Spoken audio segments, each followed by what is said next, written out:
السلام عليكم ورحمة الله وبركاته. أهلا وسهلا بحضراتكم، يا رب تكونوا بألف خير.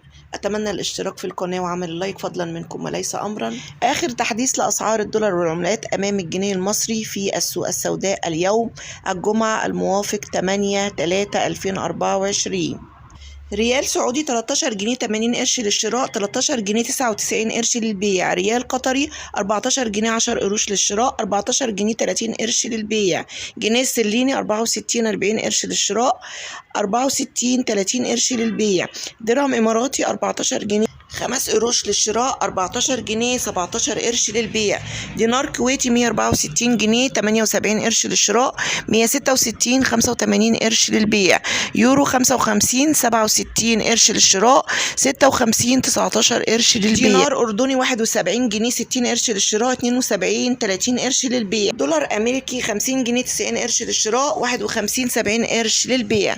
والسعر متغير من مكان إلى مكان ومن وقت إلى آخر. والسلام عليكم ورحمة الله وبركاته.